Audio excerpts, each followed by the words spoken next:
All right, so Elazer parting first round of the Tasteless TV tournament. We get to take a look at not only what people have been playing on ladder, but what they've been cooking up for professional play. Now, granted, we may get a patch soon. I don't know. I know I've heard some rumblings that Frost Giant is talking in like Mana's Twitch chat or something about maybe getting this, and that seems pretty cool. I'm here for that. But for right now, we get to take a look at exactly this is the balance patch that EA started with. So it's gonna be interesting to see how this works out. It's parting, it's Elazer, it's Celestials versus Vanguard, or excuse me, versus Infernals. And I am curious, two things. A, has Elazer figured out how to handle the Celestial aggression? Because that is what I think we're gonna see out of parting right now. And a lot has been made about it. Yes, there is honorable macro play to some extent, but realistically, we know how this game is likely, maybe even the series is likely going to turn into. We're going to see Parting run across the map with Celestials and get aggression happening. This is how he was playing in the Elephant build, or the Frigate build, whatever the last one was before early access. This is what he was playing, and it's only just gotten even stronger. So for now, well, we're going to see a Prism taking some damage right there, but because we're in green energy for Parting, the prisms are going to heal right back up because they're right around that collection array. So we're fine, right? Yes, prism takes a little bit of damage, but the economy is not going to be hindered too much. Sometimes you can get lucky and double Skull Asheta and knock it down, knock a prism, take down a quarter. Well, I guess it's like you cut it in half anyways. You take down a significant percentage of the Celestial economy, then you get a Fiend, and then you have to spend a Sovereign Watch, which is more energy, and you only have 3 charges, and it really does take power out of the initial push. So for right now, Elazer's on the map here because he's got a vague idea about what exactly is going to happen. So he knocks the energy battery down early, which means that Parting is very lacking in energy right now. 52 out of 45, or out of power, I guess. Which is actually a pretty big deal if we take a look at it, because what that means is a free Fiend there on the Argent. Because that means that units build slower. That means that all these bonuses that you get from being in the green or less so in the yellow, they're not really there, which means that this aggression out of Parting is going to slow down a little bit. Knocking down that first energy battery is actually pretty important, and the first Sovereign's Watch has been spent as well. So ooh, Argent's getting a couple Gonsters, actually super important. So when we're talking, and this is true across all RTS games, if you go and you lose, if you're getting aggressive or you're defending aggression early on, you're one base versus one base, whatever it is, if that's what you're running into, you're in this situation right now where every single unit matters. Losing a single unit can and might lose you the game. So for now, Parting moves forward here, gets healed, burst healed by the Arc ship. Now, of course, it can do a little bit more healing over time, so there is, there's splash there you got to worry about. Because, of course, it works kind of like a salve in Dota 2, where you take a little damage, the healing is canceled. But even that little burst of healing, maybe not worth 25 energy, but that little burst of healing kept that Argent alive, allowed Parting to get it back, and now we're in the situation where there are just about as many Argents as Gaunts, because remember, a couple Gaunts went down early. There are energy batteries here. There's a link node that's going to turn into a strike node very soon, and this is where it starts to get scary. So Elazer, he's got some army on the map. He's got some army in the main base eventually, I would assume. Not sure what's up with that. I guess that's just the replay bug. 8 out of 4 is not really how that works. But now, well, a bunch of Fiends have been pulled off. They're going to say, hey, we got to fight you. And they're a little bit better at fighting than they used to be. They have range damage. That's pretty nice. But these strike nodes certainly the strike node on the high ground is painful. Yes, okay.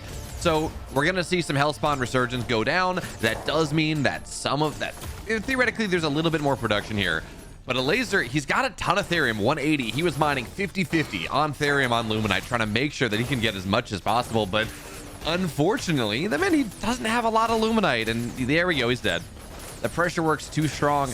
This overcharge of really that you can cast on the creation chamber that speeds up production time so much is a bit of a problem. Yeah, you got a lot of Argents out very fast. All right, game 2. And by the way, this is a best of 5. Everything from the Tasteless TV tournament was a best of 5. But anyways, this is a best of 5 here as we take a look at things. Game 1, Elazer not quite able to go and defend against this aggression early. This game 2, though, we're seeing a little bit greedier of an option from Parting. I don't think he got a second collection array in the first game. I think he did. He played he one-based it a little bit more, which worked out for him, certainly on that short map. But now as we move into Lost Hope, this is a map that maybe is a little bit bigger. I'm gonna be curious to see what exactly the logic is here. So as we can see, by the way, he's not building a third morph core. This is not going to be triple collection array, nothing like that. He's saving as much money as possible so he can run across the map on, again, 2 collection array economy. That's not bad.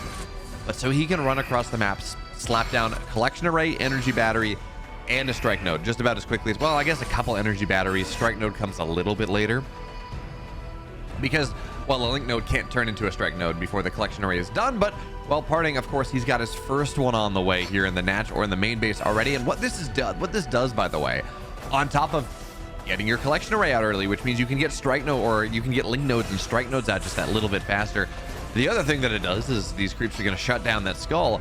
The other thing that this does here is it means that by the time Parting arrives, he's going to have 2 collection arrays. He's going to have 1 at home, 1 abroad. Also keeps him safe from any counterattack pressure that we might see. Parting has, or some Infernal players have been very active with going and putting a meat farm or something, putting an imp on the other side and getting some harassment done. So by getting that collection array, technically you can go and, well, defend, get an Argent out to defend that like that. Probably going to be Sovereign's Watch, let's be real, but it does give you that option.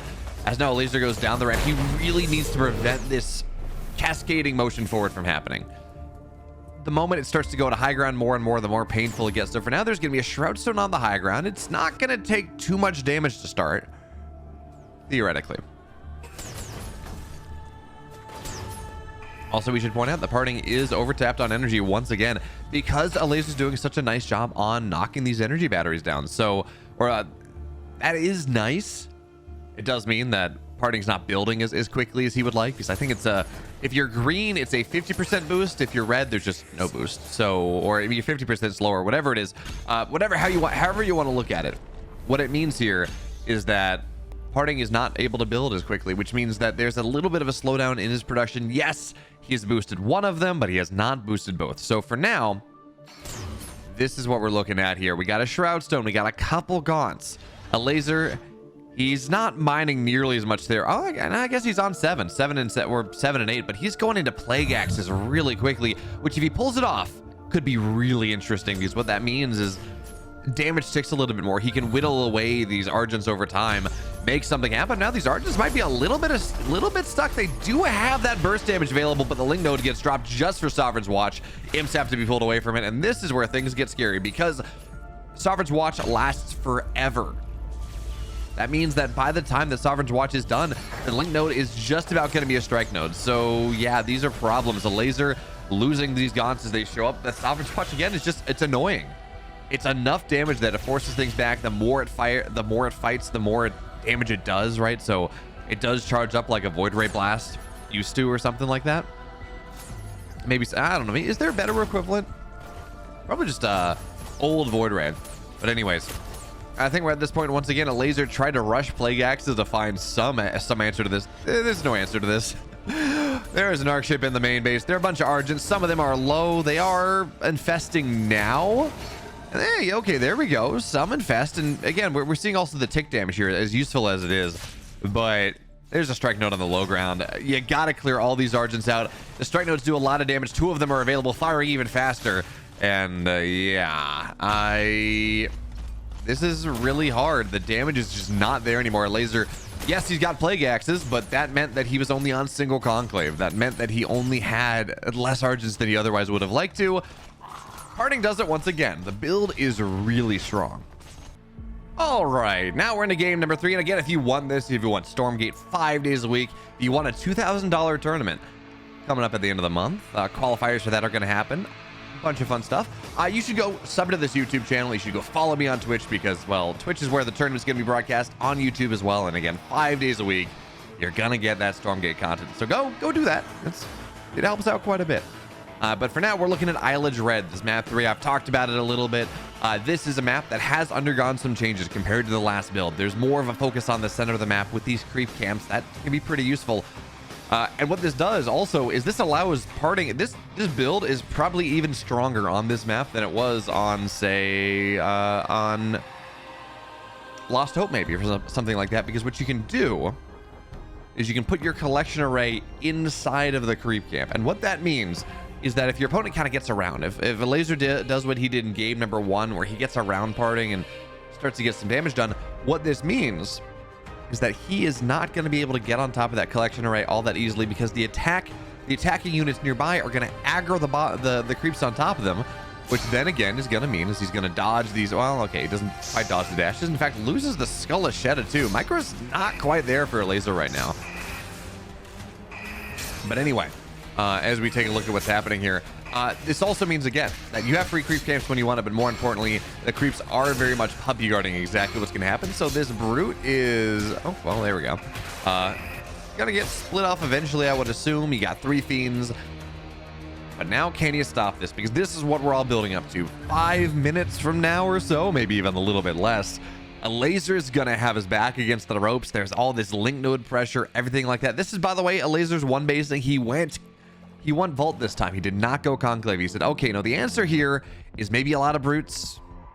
Maybe not committing so much into Therium mining because, well, you lose out on Luminite so much. I don't know exactly what he thinks the answer is, but for right now, it's single vault. Now there's a Conclave on the way. Now he's mining a little bit more Therium, but again, trying to be a little bit cheaper in the early game as he sends these fiends across the map. But Sovereign's Watch is so strong that it really does nullify this early game harassment. So Sovereign's Watch now has been used, Parting plenty of energy. This is the first time in this series where his energy battery is not getting spent, is not getting knocked down early. So he has that power. Now, again, knocking down an Argent. We talked about this in game 1, how losing a single unit in the early game can make a big difference. Well, game 3, finally, one of these Argents goes down very fast, gets onto the shield, or gets onto the shield, not shield battery, excuse me, the energy battery, the power battery as well. Now, what we are seeing here is it's a bit of a bug. It's hopefully going to get fixed soon, but it is very hard for fast units to get on top of slow units. There's something to do with the AI. I'm not totally sure what it is. Hopefully it's going to get fixed. Where fiends, for example, don't attack all that easily. It's why in part Gaunts can be very strong. You just kind of move and shoot and they can wiggle out of almost anything. So it can be a little bit of pain. But for now, Parting continues to get aggressive. He's got these, well, he's got the Argents, he's got the battery going. Elazer at least has been able to establish a natural, and that is a bit of a difference here. Remember, in game 1, this was fully 1 base for Parting. Game 2, it was 2 base, but really Elazer never got a natural. And you know, that is one of the strengths of this build, to be totally fair. You go for something like this, you have, well, you go for something like this, and we can see right now the bug with the fiends. They're trying to get on top of these Argents, but they're just kind of headbutting. They're not actually attacking. But anyway, one of the problems with this build, why it's so strong, is you get that Morph Core very early, which means you can get a natural very quickly. You don't have to put the Arc Ship out of the way. It's the first thing you buy, and that means that often the Infernal player feels like they have to be on 1 base when the Celestial player is on 2. So you get a ton of economy, you get everything else. It can be really hard to deal with. So for now, Elazer, he's got a Shroud Stone in the main, Shroud Stone in the natural, just making sure that these run-bys are maybe not as strong as they would otherwise be. We're going to have to see, but the Argents are going to show up before the Shroud Stone's done, and they do tons of burst damage. Shroud Stone just has to get canceled to rebuild, but again, that's kind of a problem when you have that one. Well, it takes a while for Shroud Stone to get made. So Argents continue to pile out here. We're on 2 creation chambers, I think. I think they're both surged. So they build very fast, coming out 2 at a time. Shroud Stone goes down. I know they nerfed Shroud Stones because they want to shut down some of the turtling power that Infernals had, but man, Shroud Stones are so weak now. They take so much damage, or they withstand so little damage. So for now, we're going to see these energy batteries that they've been surged. Sovereign Watch as well. They're so powerful, getting so much energy back up, doing damage as well.